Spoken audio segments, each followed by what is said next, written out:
in for a workout? And if so, did Quinn see him, and how many people did he have? So Jared is, I'm really, first of all, in general, I'm not avoiding the question, Ben. It's more, I'm really excited for you guys and the community and the city and the state to get to know him the way we believe in him, not only as a player, but as a person. He's a special, special guy. And his presence, he's had a great career, and he's been playing at the highest level for a long time. He's gone through draft interviews. We've followed him closely. We obviously have people in the organization that have a lot of Baylor ties, and that gives us great comfort to kind of have maybe a better, just a really, really good feel about him as a player and as a person. So, with the COVID rules, with the compressed season and all those things, we've seen him plenty to be able to do it. So, obviously, you had some of those health concerns that probably is the reason he was available at 40. What made you confident that those weren't an issue? We're comfortable with Jared as a player, as a person. We're excited to add him as the Utah Jazz. I don't want to get into any other of those details. It's just that we feel really good about him. So we're excited to have him. What specifically stands out about his game that makes you comfortable about his fit? So look, and not to hedge on anything, we're talking about a guy who's now about to become a rookie in the NBA with a highly competitive, championship competitive organization. So he's got a varied skill set that he's displayed at the highest levels of college basketball with a lot of experience, played in really big games, has produced in big games, a great leader, a great teammate, and the multi-skilled aspect of his game, I think will fit well in what we ask our players to do here, and what Coach does is to be able to dribble, pass, shoot, lead, guard, and he checks all of those. How much did it help you in wanting to integrate him here that, Jared at the college level showed the propensity of being able to play both guard positions from one and two positions being versatile? Yeah, I mean, we've talked about that a lot, Tony, right? And all of us about in today's NBA, positional versatility, being able to, he's a very good athlete. He's physically strong, tough, mentally tough. Being able to put up with the grind of a season, is new for any rookie, but, he, in my opinion, probably one of the most well-prepared ones for the level of basketball he's had to play and maintain for the last few years. So, he's got as good a head start as anybody that's coming in without ever playing in the NBA again. Excuse me. Would it be accurate to say that you wanted Jared originally? Yep. And then you knew that you could probably put it down if you were going to have him? So, again, I can't get into sort of all the other, and I know, I'm smiling to myself that I'm about to spout a bunch of 100 cliches of basketball, and, I want to tell you that they are true, and they are, but I'll be sitting up here at some other point too, probably, but he was somebody that we were really excited when we had a chance to get him. It was a no-brainer for us. Are you able to give us any additional details on the details of the trade? No. I can just say that there are other terms. I had to read, Stephen Schwartz had to make sure to tell me what I could and couldn't do. We're all rookies here on this part, so otherwise we'd be here till I don't know, tomorrow, 6 a.m., so. Going along with that, how different was tonight versus all the other ones that you've been with? I've done them a few times, obviously with lots of great partners, mentors. We got a great group of guys that the front office and coaching staff, all very integrated, doing the work like we've always done. So felt more familiar. The thing that was interesting was that we hadn't had, even though we had a draft last year, this feels much more like a normal process, and, more people in the room like it's been before. Having Ryan Smith's presence here, his energy, He's so committed to building a championship level team, and the things, obviously I've told you guys before, and you guys understand that the draft is only one part of how we build a team for next season. And we have to do that on multiple levels next season, 2 seasons from now, 3 seasons from now. All I can tell you, 2 things. One, we have a plan. We always have a plan, and we're going to go execute that to the best of our ability. And Ryan's resources and commitment to spending are going to be at levels that we've never done with the Jazz. I can obviously be able to tell you more when team building's so linked to the draft, free agency, trades, so that you get the whole picture.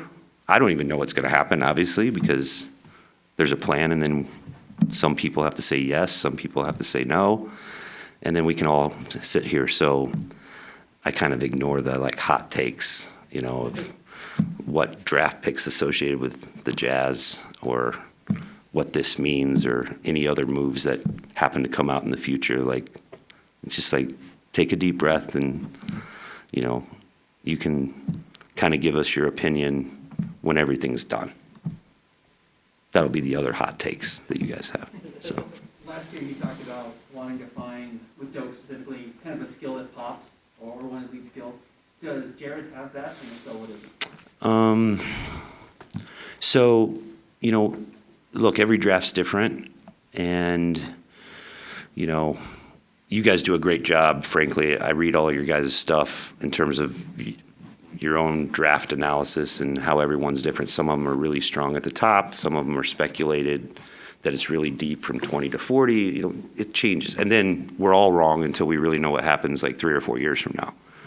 So to answer your question, with Jared, I think the thing that really pops for him is just, I'm not sure that we're going to find out, the speed is different in the NBA than college. The strength requirements, the physicality, the grind is different.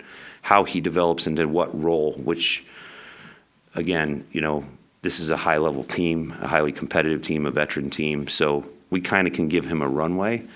But probably the thing that pops is his versatility about, I'm not sure there's a situation that he hasn't seen at some level, and he has the skill set, the physicality, the demeanor to be able to handle those new things really well. So probably less of a ramp up because he's just played more. He's experienced. He's going to be your favorite. Maybe Jared will hear this and think I'm putting too high of an expectation, but I talked to my wife tonight. She stayed up, and she's with grandma and the kids. And I just said, I think I found Lucy's new favorite player, my youngest, because she'll meet him and she'll have posters everywhere in her room with him. So. You mentioned earlier the Baylor connections that you guys have.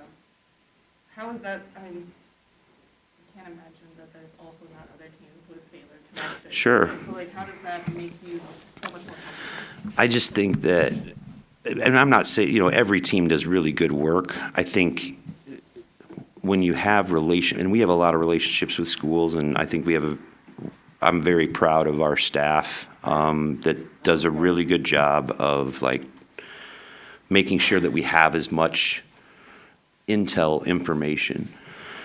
But we've had an opportunity just to closely follow that, maybe some from personal ties too, not necessarily to Jared, but to the program, that gives you a lot more confidence in the information you're seeing, taking in. There's always a little confidence level of the information you hear, right? Maybe your sources, hey, there's a source here that's 95% confident that you're good, and then there's one 50.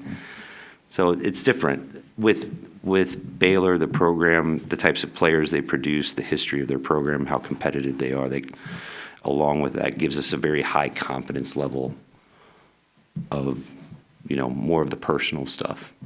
Obviously, watch the film, workouts, measurements, those things. You can make a basketball evaluation, but you're projecting humans, and I know I've said that to you guys before, that you're projecting someone into a new environment, how they handle it. The NBA is completely different. You're going from a scholarship and college life to a profession and a job. And some guys are equipped for it, some guys aren't. Some guys you think are going to be equipped for it, they aren't. Some you're not sure, and it works out great. So I think Jared's very well equipped to handle the next stage of his career and has the skill set to give himself a chance. What are you looking for out of summer league, specifically with Doug, Elijah, guys who are essentially going into a second rookie year? Yeah, that's exactly how I would term it, Tony. COVID, the G League shortened season, untimely injuries for especially Elijah and Doak, some of our own health stuff where Trent didn't get as many games. Trent Forrest didn't get as many. He got some good minutes up here, but just the guys the year before, like Mie and Jarrell and Juwan, they got 50, 60 games plus time. So, and with how compressed the season was, like, those guys aren't getting to play 5-on-5 even when they've been with the team. They might get some 3-on-3, some 4-on-4, if we even did that, because we're playing, the games just kept stacking up. So this is a real opportunity for them to play and just really feel a professional level. I felt it was, I said this, I think, last year. I mean, we literally drafted guys, and then they show up in camp, I think it was like 4 days later. In a year like this, even though it's compressed, we're going to get, with Jared and Elijah and Doak and Trent, probably 40 to 50 touches combining summer league and along with maybe the 2 or 3 weeks before we actually start training camp, where they're with our health performance guys, they're in a group, they're playing. It's just going to be so beneficial for them. But it's not oh, he did A, B, and C in summer league or struggled with this, like now we have to just make a decision. It's just, this is the path of their development, that they just didn't have that last year. So it's impossible to say.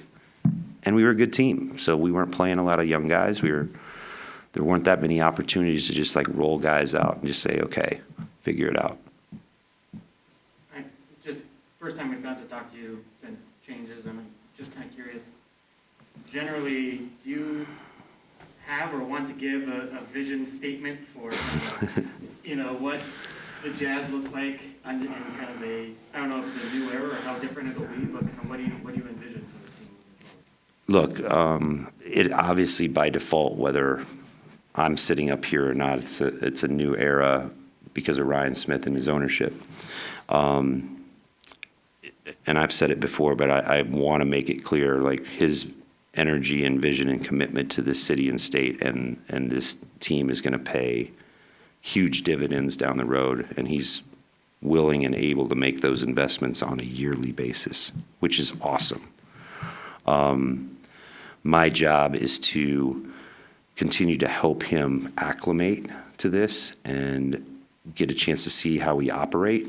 He's gotten a year under his belt. He's about to go into his second year, and his insight, his instincts have been really helpful for us as we built a relationship.